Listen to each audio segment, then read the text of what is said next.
Satu lagi film komedi Indonesia yang mengangkat tema otentik budaya Indonesia.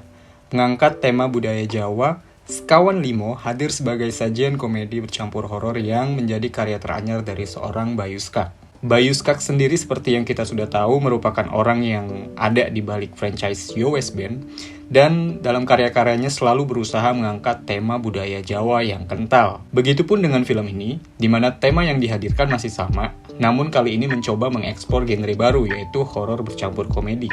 Film ini menceritakan tentang sekumpulan pemuda-pemudi yang terdiri dari Bagas, Leni, Diki, Andrew, dan Juna yang melakukan pendakian Gunung Madyapura.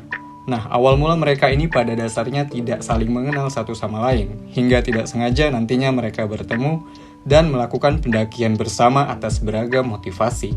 Ketika melakukan pendakian, secara nggak sengaja mereka ini melanggar semacam mitologi yang ada di gunung tersebut. Salah satunya untuk tidak melakukan pendakian dalam jumlah ganjil. Sehingga selama perjalanannya justru mereka ini mengalami serangkaian kejadian aneh seperti diikuti hantu, dan pada akhirnya sebagian dari mereka mulai menyadari bahwa salah satu dari mereka ternyata bukanlah manusia. Cerita berlanjut dengan mengeksplorasi apa yang sebenarnya terjadi dan mencari tahu siapa sebenarnya hantu di antara mereka.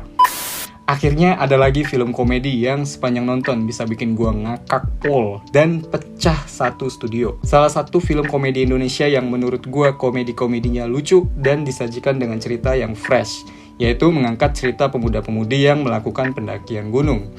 Tapi terlepas dari komedinya yang sangat berhasil mencuri perhatian penonton, gue pribadi ingin mengapresiasi bagaimana film ini hadir dengan skenario penceritaan yang terasa solid dari awal sampai ke akhir. Bisa dibilang porsi komedi di film ini terbilang sangat banyak sepanjang alurnya. Film ini tetap memberikan story yang berkembang dan tidak hanya berfokus di komedinya aja. Film ini juga mencoba menyampaikan pesan yang penting, salah satunya terkait persahabatan dan belajar berdamai dengan masa lalu.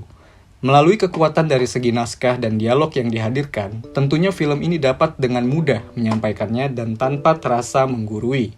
Tema budaya Jawa yang diangkat juga hadir secara konsisten baik dari judul, dialog-dialog, nilai budaya, bahkan detail-detail kecil di tiap scene. Salah satunya seperti scene waktu lagi nge-live, yang awal-awal kalau kalian perhatiin, di situ kita bisa lihat komentar dari netizennya juga pakai bahasa Jawa. Nah, buat gue ini sebagai langkah yang sangat kreatif yang makin memperkuat tema budaya Jawa yang ditampilkan. Kalau ngomongin soal karakter, walaupun menurut gue, para sekawanan di film ini secara skenario penulisan karakternya masih terasa dangkal, dan dari masing-masing mereka ini tidak ada eksplorasi yang mendetail untuk memperlihatkan kedalaman emosinya. Tetapi dari secara cast yang memerankan, bagi gue mereka tetap pas membawakan karakternya, dan yang paling penting menurut gue ketika mereka sesama karakter berdialog bahasa Jawa yang dilontarkan dari semua pemain di sini tidak mengganggu dan terasa sangat natural. Lalu dari segi kekurangan, mungkin gue sebagai penonton cukup terganggu dengan adanya perpindahan scene yang terasa sangat kasar. Salah satunya yang gue rasain di sebagian scene tuh ada perpindahan scene flashback dari tiap karakter ke scene kembali ke momen pendakian, yang di sebagian scene itu terasa sekali perpindahannya tuh gak smooth. Tapi selebihnya buat gue ini film tetap entertaining banget. Gak hanya entertaining secara komedi, tapi juga menghibur dalam aspek bercerita. Oke, segitu dulu review kali ini. Kalau kalian ada pendapat lain, kita diskusi di kolom komentar. Dukung terus channel ini dengan cara like dan subscribe. Dan jika kalian gak pengen ketinggalan update review film di sini, kalian bisa nyalain notifikasi kalian. Silahkan ditonton. See you in the next review.